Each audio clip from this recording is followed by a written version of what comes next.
की समय है, उन लोगों को मालूम नहीं है हमारे जगन्नाथ महाप्रभु कौन है।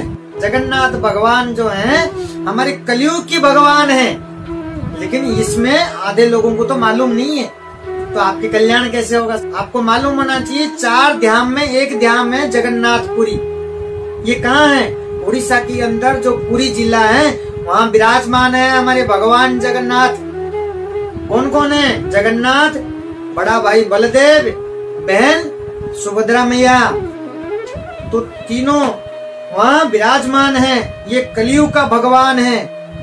और ये कौन है, इनके बारे में जानना बहुत जरूरी है, क्योंकि हम कलयुग में हैं। और जो जगन्नाथ भगवान है ये बिल्कुल करुणा निधान है, बहुत दयालु हैं। बिल्कुल हाथ यूं करके हमेशा ऐसे हाथ आलिंगन करके खड़े हैं। भक्तों को देखते ही, कोई भी जाता है देखते ही आओ गले मिलो। भगवान श्री कृष्ण से भी दयालु हैं भगवान जगन्नाथ, ये मैं बता देता हूँ। भगवान श्री कृष्ण से भी ज्यादा करुणामय और दयालु हैं भगवान जगन्नाथ। वो बहुत भक्तों के कष्ट दूर करते हैं। आप एक बार भगवान जगन्नाथ को पुकार करके देखिए आप, और एक बार 4 धाम में से जो तीर्थ हम करते हैं, 4 धाम यात्रा करते हैं, 4 धाम यात्रा में से जगन्नाथपुरी का एक धाम है। तो भगवान जगन्नाथ हमारी हैं, उनके बारे में, मंदिर के बारे में से लेकर के रथ यात्रा तक सारे चर्चा करते हैं, तो हम अभी 15 दिन तक भी खत्म नहीं होगा। इतनी सारी जगन्नाथ भगवान के बारे में कथा है। जिन लोगों को मेरे हिसाब से मालूम होगा, मेरी नजरों के हिसाब से जगन्नाथपुरी बहुत कम लोग गए होंगे।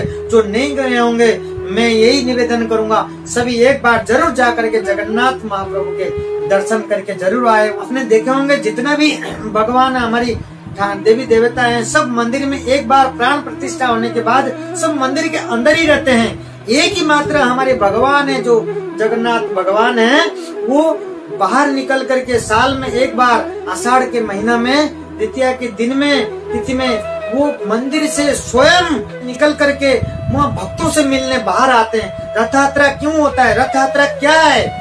रथ यात्रा वो है जो लोग, जो भक्त हैं, जो मंदिर के अंदर घुस नहीं सकते हैं, बहुत भक्त हैं जो जा नहीं सकते हैं, जो हमारे नीचे कास्ट की है वो भी भक्त हैं, जो भगवान को बुलाते हैं, जो भगवान को नाम लेते हैं, अपना मानते हैं, तो भगवान भी रह नहीं पाते हैं। तो यही उनका लीलाएं हैं। तो उन्होंने क्या लीला करा?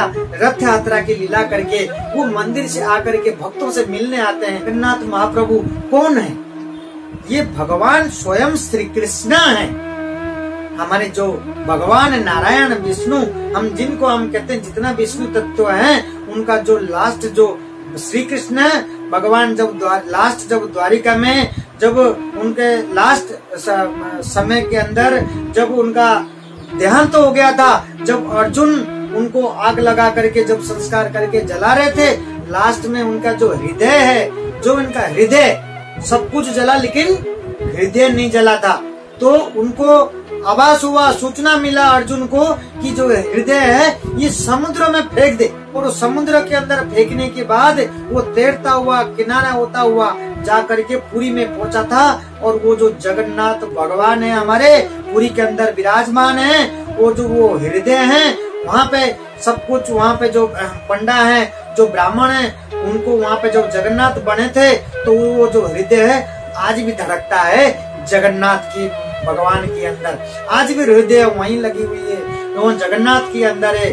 और कहते हैं कि रथ यात्रा, जब रथ में बैठ करके जब ठाकुर जी जब रास्ते में गलियों में जब निकलते हैं, रोड पे जब निकलते हैं, कहते हैं कि दूर से खिड़की से देख भी लेते हो तो आपकी भी कल्याण हो जाता है, आपका जीवन भी सुधर जाता है। एक बार देख लेते हैं तो जब रस्सी टान करके जब रथ यात्रा को खींच करके लेते हैं, इस रस्सी को छू करके हम माथा पे भी लगा लेते हैं, हम खुद पवित्र हो जाते हैं। इतना मतलब माना जाता है, इतना धार्मिक स्थल है। उस जगह पे पाँव रखना, जिसके लगाव होता है, जिसके डोरी होता है, वही जा करके पहुँचता है उस जगह के ऊपर। और जो बड़े भाई बलदेव और बहन सुभद्रा वहाँ विराजमान है, उनकी इतनी महिमा है, उनकी इतनी कथा है। एक एक कथा के अंदर हम चर्चा करने जाएंगे तो बहुत डिटेल में बहुत समय लगता है।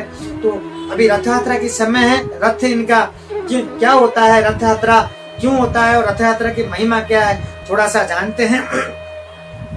3 अलग अलग रथ होता है। रथ यात्रा जब होता है वहाँ पे, आप क्या मैं बताऊं, इतनी लोग, इतनी भीड़ होती है, देश दुनिया विदेश से इतने आते हैं, इतना कहीं भी किसी भी जगह पे मैं नहीं देखा, आज तक भी नहीं देखा। मैं अभी रिसेंटली वहाँ जा करके आया हूँ। अक्षय तृतीया से रथ चालू है बनाने का जो कार्रवाई है, रथ अक्षय तृतीया जब होती है, शुभ दिन माना जाता है, उसी दिन से स्टार्ट हो जाता है रथ का कार्य। हर साल उसी रथ को रख करके ठाकुर जी आकर के बैठते नहीं है। आप ये ध्यान रखना, आपके पास इतना बड़ा किसी के पास कार नहीं होगा जितने बड़े हमारे जगन्नाथ भगवान बैठते हैं। जो आपके पास कार हैं, कितने बड़े कार हैं, हमारे जगन्नाथ भगवान के जो कार होता है उसको रथ कहलाते हैं हम।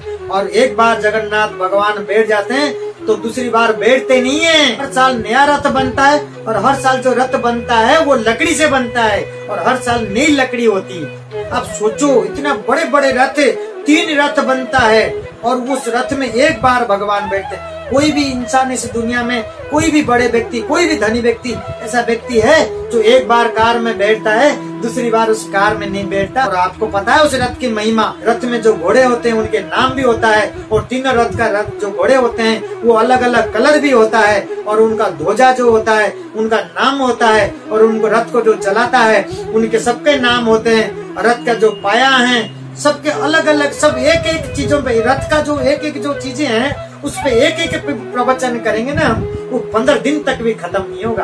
और 58 डेज तक रथ का काम चलता है और एक एक रथ को जो कारीगर काम करते हैं, 200 कारीगर जगन्नाथ भगवान के जो रथ बनाते हैं, 200 कारीगर एक रथ को बनाते हैं। और जगन्नाथ के जो रथ है, जो भगवान जो हमारे बैठते हैं, उसमें जो चक्का होता है, जो अपना कार के जैसे टायर होता है, जो चक्का होता है, किसी के पास है 16 चक्का होता है उनके पास। जगन्नाथ की जो रथ है उसमें जो चक्का लगे हुए होते हैं वो 16 चक्के के रथ होता है। और वो जो चक्का का जो हाइट है कोई छोटे छोटे नहीं होता है, आपने देखा होगा, वो क्या है 6 फीट का हाइट होता है। एक चक्के की हाइट 6 फीट होता है।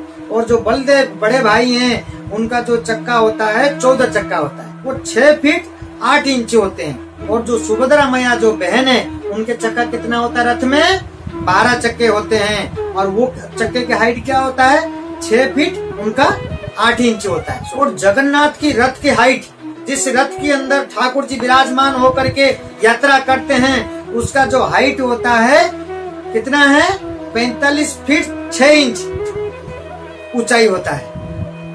और बलदेव बड़े भाई का जो हाइट है, रथ का हाइट क्या होता है 45 फीट होता है। और सुभद्रा मैया की रथ का हाइट क्या होता है 44 फीट 6 इंच। डिटेल में बता रहा हूँ रथ की कहानी। और इन रथों की जो ठाकुर जी जो रथ में विराजमान होते हैं उनका एक कलर होता है। जगन्नाथ जी के रंग क्या होता है पीले टाइप की होती है और बलदेव जी के नीले और लाल टाइप के होता है कलर जो होता है। और सुभद्रा मैया की जो होता है काले और लाल होता है कलर। इस प्रकार आपने देखा होगा, जो गए होंगे वो देखे होंगे और जो नहीं गए वो टीवी पर देखे होंगे सारे। इसी प्रकार और जो घोड़े होते हैं वो भी अलग अलग कलर के होते हैं। और जो ये रथ है, खास करके वो जो रथ है उनके नाम होता है, इस नाम से पुकारा जाता है। और जगन्नाथ भगवान के जो रथ का नाम है वो नंदी घोष होता है। बलदेव का जो रथ है उसको क्या बोलते हैं तालध्वज है। और जो सुभद्रा मैया है उनके रथ का नाम है देवदलन। तो इसी प्रकार इन 3 रथ में विराजमान होकर के यात्रा करते हैं, भक्तों से मिलते हुए अपने मौसी के घर जाते हैं। वहां जा करके वो 1 हफ्ता रह करके फिर वो यात्रा करते हुए लौट करके अपने जगह पे अपने मंदिर में विराजते हैं। इसी प्रकार यात्रा करते हैं हर साल। इस समय में जिसके पास समय है जरूर जाकर के दर्शन करें। और इस समय में जाने में कहते हैं कि कितने भी आप धर्म कर लो और एक बार रथ यात्रा के समय ठाकुर जी का दर्शन कर लेते हो, पूरी एकदम बराबर पूरे साल का आप दर्शन नहीं करो उसके आप एक बार में ही आप पूरा कर सकते हो। बहुत माना जाता है, बहुत पवित्र जगह है, जाकर के आपको दर्शन करना चाहिए। जो रसोई है आप ये सोच लेना कि इतना बड़ा रसोई किसी भी जगह पे नहीं है, कि मैं ये कहूँगा मेरी अनुभव जो है विश्व में भी नहीं होगा, इतना बड़ा रसोई है।